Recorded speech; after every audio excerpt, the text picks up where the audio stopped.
Stock market తేరుకుంది. నిన్న భారీ నష్టాలతో ముగిసిన స్టాక్ మార్కెట్ ఇవాళ భారీ లాభాలతో మొదలైంది. సెన్సెక్స్ ఏకంగా 1000 పాయింట్లకు పైగా లాభంతో ట్రేడ్ అవుతుండగా నిఫ్టీ 300 పాయింట్లకు పైగా లాభంతో కొనసాగుతోంది. ఆసియా మార్కెట్లు ఇవాళ పాజిటివ్ గా రియాక్ట్ అవుతున్నాయి. జపాన్, సింగపూర్ ఉదయం నుంచే లాభాల్లోనే ట్రేడ్ అవుతున్నాయి.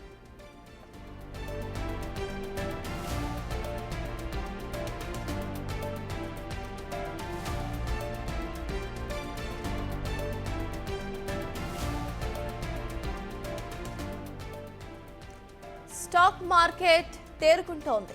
నిన్న భారీ నష్టాలతో ముగిసిన స్టాక్ మార్కెట్ ఇవాళ భారీ లాభాలతో షురూ అయింది.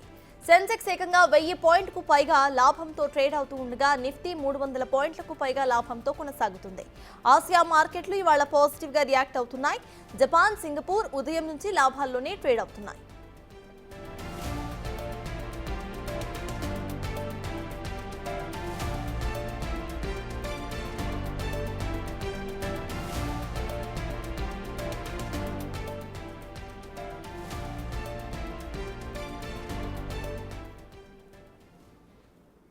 ఇక స్టాక్ మార్కెట్ నిన్నటి మేర ఒక పాజిటివ్ హోప్ తో పైకి వెళ్తోంది. దీనికి సంబంధించి మనతో మాట్లాడడానికి, అనాలిసిస్ ఇవ్వడానికి బిజినెస్ అనలిస్ట్ జీవి శాస్త్రి గారు మనతో కనెక్ట్ అయి ఉన్నారు. నమస్తే అండి. రైట్, అయితే శాస్త్రి గారు, నిన్న మనం చూసాము చాలా స్టాక్ మార్కెట్ మొత్తం కూడా భారీగా నష్టాల్లోనే ముగిసింది. ఇవాళ ఒక పాజిటివ్ రైజ్ అనేది కనిపిస్తోంది. ఈ పాజిటివ్ రైజ్ కంటిన్యూ అవుతుంది అనుకోవాలా మనం ఈవినింగ్ దాకా?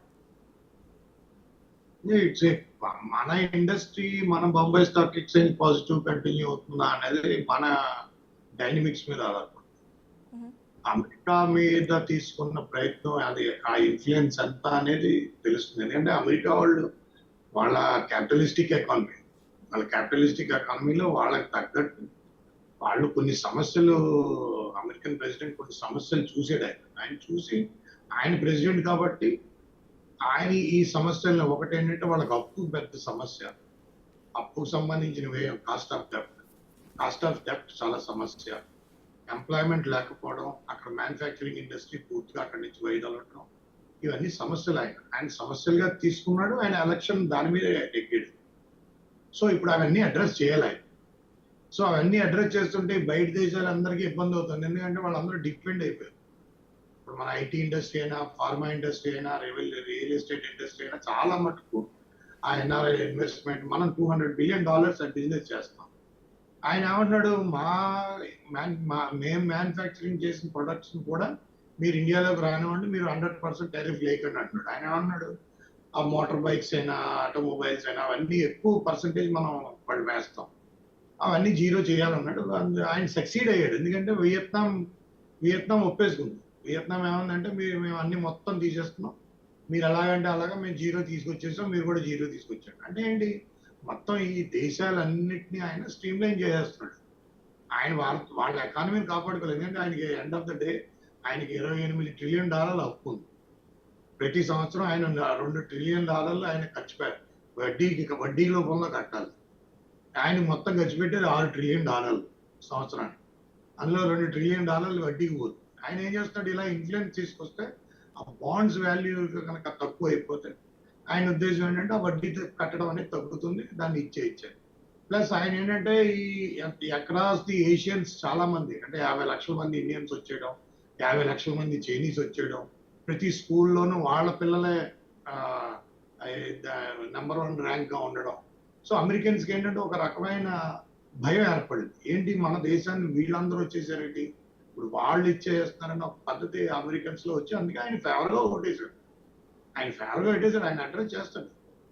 మనం అడ్రస్ చేసుకోలేకపోతున్నాం. మనం ఎందుకు అడ్రస్ చేస్తున్నాం, మనకంటూ ఒక ఎకానమీ లేదు. ఆయన మనకు ఎస్టాబ్లిష్ చేసుకోలేకపోయాం. 1947 నుంచి మనం పెద్దదిగా ఏదైనా మిక్స్డ్ ఎకానమీ అన్నాం. అసలు మిక్స్డ్ ఎకానమీ అంటే ఇప్పటిదాకా, నేను ఎకనమిస్ట్, నాకు ఇప్పటిదాకా అర్థం అవ్వలేదు. Very senior economist of this nation, I don't know what is mixed economy. ఏమిటి మిక్స్డ్ ఎకానమీ, ఎవరు స్థాపించేది, ఎవరి కోసం స్థాపించేది? అంటే వాట్ డూ యూ సజెస్ట్ అండి? ఇప్పుడు మీరు ఇందాక చెప్పినట్టు టోటలీ కొన్ని మార్కెట్స్ అన్ని ఇంక్లూడింగ్ ఆ కంట్రీ టోటలీ డిపెండ్ అయిపోయి ఉన్నాం మనం అమెరికా మీద. ప్రెసెంట్ ఏదైతే ట్యాక్సెస్ ఉన్నాయో వాటి వల్ల భారీగా మనం నష్టం చూస్తున్నాం. సో ఇప్పుడు ఎటువంటి మార్పులు తీసుకొస్తే మన ఎకానమీ స్ట్రాంగర్ అవుతుంది అనుకుంటున్నారు? వాళ్ళే మనమే నష్టం. వాళ్ళు మనం లాభపడుతున్నాం ఎన్నాళ్ళు లాభపడిపోయిన డబ్బు ఎక్కడికి పోయింది? ముందు కాంగ్రెస్ గవర్నమెంట్లు అన్ని గవర్నమెంట్లు సమాధానం చెప్పాలి. మీరు అన్ని గవర్నమెంట్లు సమాధానం చెప్పాలి. మీరు ఇన్నాళ్ళు ఇన్ని ట్యాక్స్లు వేసి ఇంత డబ్బు సంపాదించారు, ఆ డబ్బు అంతా ఎక్కడ ఉంది? ఎందుకంటే మీరు ఇంపోజిషన్ ఆఫ్ ట్యాక్స్ ఎంత అయింది? 26 అంటే 52% ట్యాక్స్ అన్నాడు ఆయన అమెరికన్ ప్రెసిడెంట్. ఆ క్యాలిక్యులేషన్స్ అవన్నీ తర్వాత విషయాలు. నేను చెప్పే అంటే ఒక దేశం అంటే అమెరికా దృష్టిలో చూసుకుంటే అమెరికా చేసేది కరెక్ట్. మనం ఎలా సస్టైన్ అవుతాం? మనకు వచ్చే సమస్యలు ఏంటంటే మనకి స్ట్రక్చరల్ సమస్యలు చాలా ఎక్కువ ఉన్నాయి. మన ఎకానమీ ఎస్టాబ్లిష్మెంట్ కూడా కరెక్ట్ గా జరగలేదు. ఆ అదృష్టం కొద్ది పివి నరసింహరావు గారు, మన్మోహన్ సింగ్ రూపీ కన్వర్టబిలిటీ, ఆ లిబరలైజేషన్ అనే టైంలో ఆ రూపీ కన్వర్టబిలిటీ చేసి కొన్ని ఇండస్ట్రీస్ ని అవి ఆ రకంగా మనం డెవలప్ అయ్యాం. అంతేగాని స్ట్రక్చర్డ్ గా డెవలప్ అయితే మనం నిన్న 2500 పాయింట్లు పోవం కదా, మనం పడిపోదు కదా, మన ఎకానమీ మంది పడిపోదు, మన ఆత్మనిర్భర్ భారత్లో ఉంటుంది. అది పడదు. అది పడుతుందంటే ఏంటి? దాని ఇన్ఫ్లుయెన్స్ ఉంది అంటే ఏంటి? మనం ఒక దేశం మీద ఆధారపడుతున్నాం అంత స్పష్టంగా చెప్తున్నాం. సో ఇంకా ఆయన ఒప్పుకోడు. ఆయన ఏమన్నాడంటే ఇంకా లిబరలైజేషన్ అనేది ఉండదు, మా దేశంలో మేము ఉంటాం, మేమన్నా మీరు రాకండి, మీరు రావాల్సిన అవసరం లేదు, ఒకవేళ వచ్చినా ఎక్స్ట్రీమ్ గా టాలెంట్ ఉంటే రండి, 44 కోట్లు కట్టండి. ఆయన 10 లక్షల మందిని పంపించాడు, 10 లక్షల మంది తీసుకోవాలంటే 44 కోట్లు. సో ఈ స్టాక్ మార్కెట్స్ ఎలా రియాక్ట్ అవుతాయంటే, స్టాక్ మార్కెట్ ఇంత పెద్ద దేశంలో ఒక బాంబే స్టాక్ ఎక్స్చేంజ్, మనకైనా సిగ్గుండాలి చెప్పుకోవడానికి. ఇంత పెద్ద దేశంలో ఒక్క stock market, Bombay stock exchange, Nasik stock exchange. నేను ఇంత ఎకనమిస్ట్, నాకు అర్థం అవుతుంది ఏంటంటే బొంబాయిలో ఒక్క స్టాక్ ఎక్స్చేంజ్ ఏంటి? ఈ బాడీకి 15-20 స్టాక్ ఎక్స్చేంజ్లు ఉండాలి. ఎక్కడ ఒక స్టాక్ ఎక్స్చేంజ్ డెవలప్ అవుతున్నారు. హైదరాబాద్ లో స్టాక్ ఎక్స్చేంజ్ ఉంది, మనం మాట్లాడాం. విజయవాడలో స్టాక్ ఎక్స్చేంజ్ ఉంది, కలకట్టాలో స్టాక్ ఎక్స్చేంజ్ ఉంది, చెన్నైలో ఉంది, ఢిల్లీలో ఉంది. ఏమైనా స్టాక్ ఎక్స్చేంజ్లు ఏంటి? సో ఇది కదా, మనం స్ట్రీమ్ లైన్ మన ఆదాయ వనరుల్ని మనం అవన్నీ స్ట్రీమ్ లైన్ చేసుకోవాలి. ఒక ఆర్థిక వ్యవస్థని స్ట్రీమ్ లైన్ చేసుకోవాల్సిన ఏ రకంగా ట్రంప్ ఆయన అమెరికాని ఇప్పుడు ఆయనకి అర్థం ఏంటంటే $28 ట్రిలియన్ అప్పు అందులో బాండ్స్ రూపంలో ఉంది, అది ఎలాగా కష్టం అని చెప్పి ఆయన తెలిసింది. ఆ కరప్షన్ ఎక్కువైపోయింది, ఎంప్లాయ్మెంట్ లేదు, మ్యానుఫ్యాక్చరింగ్ డౌన్ అయిపోయింది. అడ్రస్ చేయాలి ఆయన అడ్రస్ చేశారు కాబట్టి ఆయన పద్ధతిలో ఆయన ప్రెసిడెంట్ కాబట్టి వాళ్ళ దేశంలో అడ్రస్ చేసుకుంటాడు. దానికి మనం అందరం ఏడవలసిన అవసరం ఏంటి? అది 100% పడుతుంది. ఇప్పుడు ఈ రోజు ట్రైన్లో వెళ్తున్నాయంటే పొద్దున ఎకానమికల్ గా south Korea, India, Argentina, Turkey, Canada ఈ డిపెండెంట్ అయిన కంట్రీలనే ఎకానమీలు పోతాయి, కొలాప్స్ అవుతాయి, తప్పే లేదు. మీరు డిపెండెంట్ అయిపోయారు కదా, మీ ఆర్థిక వ్యవస్థ మీద మీకు పట్టు లేదు. మన భారతదేశంలో రాజకీయ వ్యవస్థలు అన్ని ఎటువంటి వ్యవస్థలమ్మా, వాళ్ళ ఎవరికి ఆర్థిక వ్యవస్థ మీద అవగాహన ఉండదు. ఏ పొలిటికల్ పార్టీ లీడర్నన్నా మీరు పిలిచి అడిగితే బాబు నీకు రాజకీయ వ్యవస్థ మీద ఆర్థిక వ్యవస్థ మీద చెప్పండి, తెలియదు. రాజనీతి శాస్త్రం వేరు, అర్థశాస్త్రం వేరు. అర్థశాస్త్రం అనేది ఇప్పుడు ఎవరినైనా వచ్చి మాట్లాడమనండి, ఎవరికి తెలియదు, ఎందుకంటే వాళ్ళకి అర్థం అవుతుంది. ఎందుకంటే ప్రజలకి ఏంటి, రాజనీతి శాస్త్రం చెప్పాలి, క్రికెట్ చెప్పాలి, సినిమాలు చెప్పాలి, 3 చెప్తే మనం అయిపోతుంది.